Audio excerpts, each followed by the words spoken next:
Good morning. It's Thursday morning. Today we are reading Psalm 14. The fool says in his heart, "There is no God."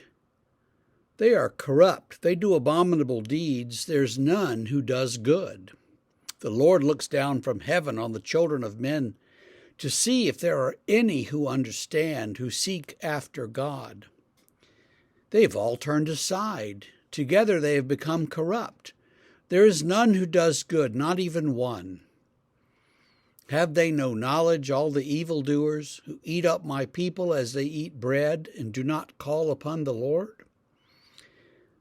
There they are in great terror, for God is with the generation of the righteous. You who would shame the plans of the poor, but the Lord is his refuge. Oh, that salvation for Israel would come out of Zion. When the Lord restores the fortunes of his people, let Jacob rejoice, let Israel be glad. So, here David is engaged in a little bit of hyperbole. There's no one who believes. There's not even one who is righteous. Well, I'm sure there was one. There's at least David. So, where's he getting this? It's exaggeration. Hebrew poetry has some characteristics. Exaggeration is one of them. The other one, the notable one, is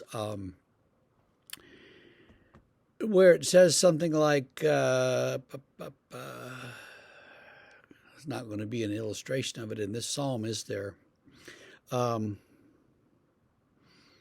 a good one.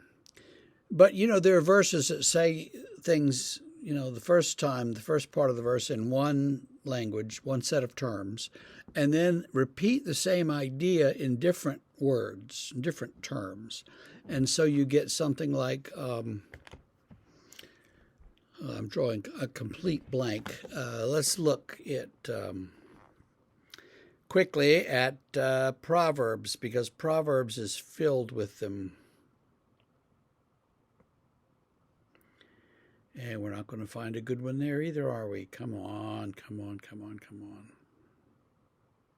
Okay, Proverbs 2:20. So you will walk in the way of the good and keep to the paths of the righteous.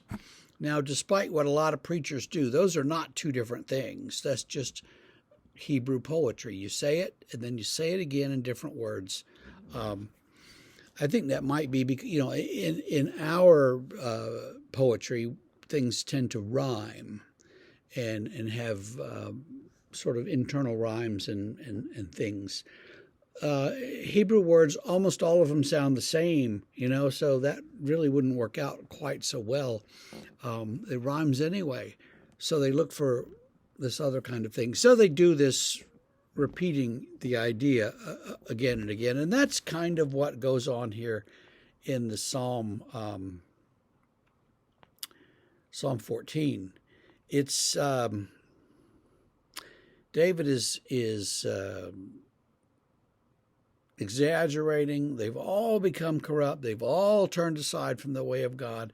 They have no knowledge. All the evildoers eat up my people the way they eat bread. But, oh, that salvation would come for Israel from Zion, from the mountain of the Lord.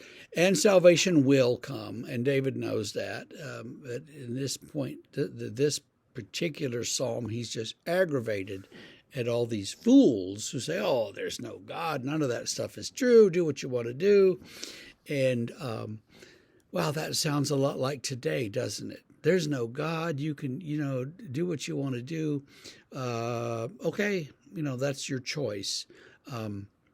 But as it says in Hebrews, it's a fearful thing to fall into the hands of the holy God. And you don't want to be